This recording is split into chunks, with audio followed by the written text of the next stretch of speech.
Hey everyone, welcome back to the Change Dude podcast.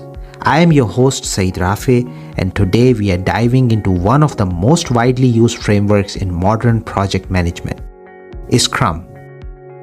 If you have been in tech or project management for any amount of time, you have probably heard the term Scrum thrown around a lot. But what is Scrum really? How does it go beyond just a buzzword? How can it help enhance the way we manage projects, particularly in tech? In this episode, we are going to get into the nitty-gritty of Scrum. I'll break it down in a way that's both approachable for beginners and also helpful for those of you who have some experience with it, but maybe have not fully embraced its potential. But before we jump into that, let's take a step back and look at project management as a whole. Alright, let's start with this. Project management isn't a new concept. Since ancient times, from building the pyramids to large-scale infrastructure projects, humans have always had to organize teams, manage resources, and ensure that objectives are met. Fast forward to the digital age and managing software projects, especially in today's fast-paced, constantly shifting environment, can get really complicated. With traditional project management methods like waterfall, if you have been around long enough, you might have started your career working within a waterfall framework. It's linear, predictable, and works well in certain cases where requirements are fixed and outcomes are clear from the get-go. But that's not often the case in tech, is it? Technology evolves at a pace where flexibility is key. And that's where Agile comes in. Agile was designed to be more adaptable, more fluid, and quicker in responding to changes. And within Agile, one of the most popular frameworks is Scrum. Now, Scrum isn't a silver bullet that magically fixes all project management problems. But when done right, it can be a game changer. So let's get into what it is and why it is so effective and how it is different from some of the more traditional approaches. At its core, Scrum is an agile framework that helps teams work together more efficiently. It emphasizes collaboration, accountability, and iterative progress toward a well-defined goal. It's particularly useful in environments where requirements are constantly evolving. So let's break down the main components of Scrum. Number one is roles. Scrum has 3 key roles. First is product owner. This person is responsible for defining the features of the product and prioritizing them in the backlog. They represent the customer's interests. Second, we have a Scrum Master. The Scrum Master's job is to facilitate the Scrum process and remove any roadblocks that the team might face. They aren't a traditional manager, they are more of a coach.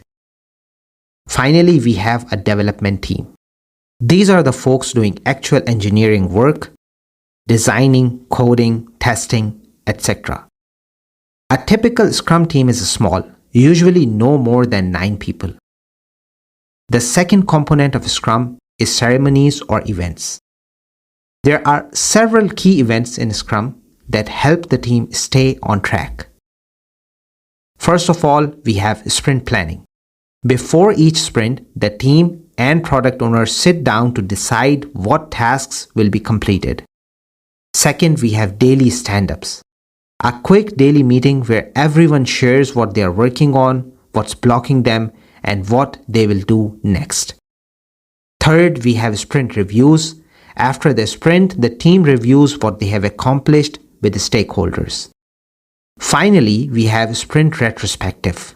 This is a reflection meeting where the team looks at what went well and what can be improved for the next sprint.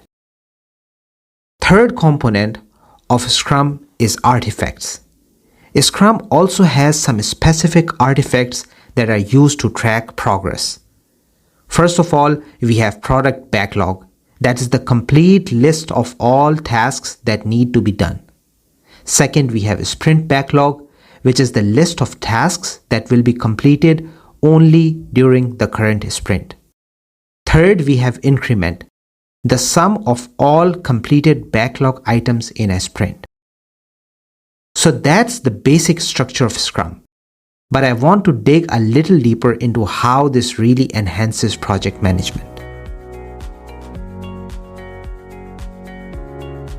One of the most powerful aspects of Scrum is its iterative approach.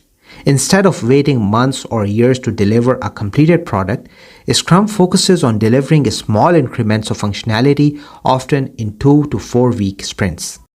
This allows teams to adapt to changes quickly. If a client's needs shift mid-project, the Scrum framework allows you to course correct without derailing the entire thing. Scrum also fosters transparency. Everyone knows what's going on through daily stand-ups, sprint reviews, and retrospectives. This ensures that communication is flowing and that any issues or blockers are identified early on. Now let me talk about an experience I had when I first got exposed to Scrum. This was back when I was running my own small web agency in Pakistan. Our projects were all over the place, deadlines would slip, requirements would change, and team often felt like they were drowning in work. That's when I encountered Agile and Scrum. We started implementing it gradually, and I'll tell you this, it wasn't smooth at first. We had to get used to the structure. And some of the team members were skeptical about those daily stand-ups. But after a few sprints, the results were clear. Our productivity improved, communication between teams increased, and here is the big one. The quality of our deliverables skyrocketed, and our stakeholders were happier than ever before. Scrum creates this sense of accountability because everyone's progress is visible. You know who is blocked, who is done with their tasks, and where you stand in relation to the sprint goals.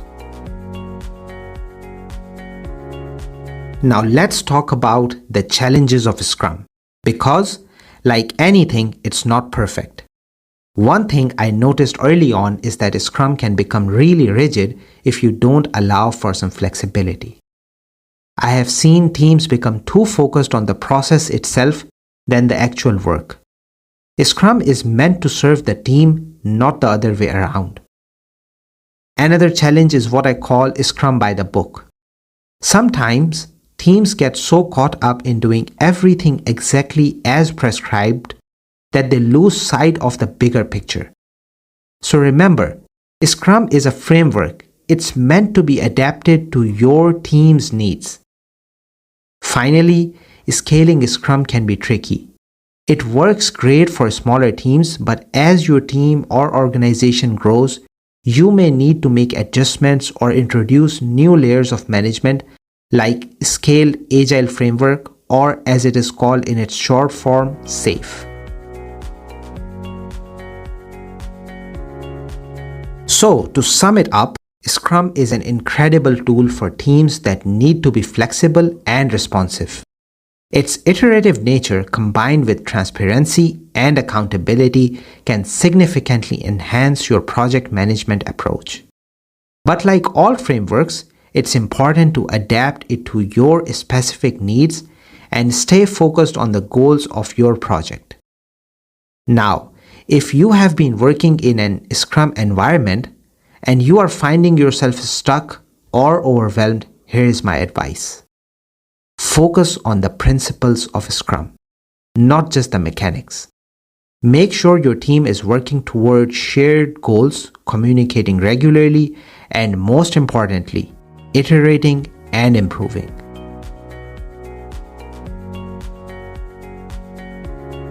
Before we end this episode, let me give you a quick teaser for our next topic. In our next episode, we will be diving into continuous integration and continuous deployment, or CI/CD.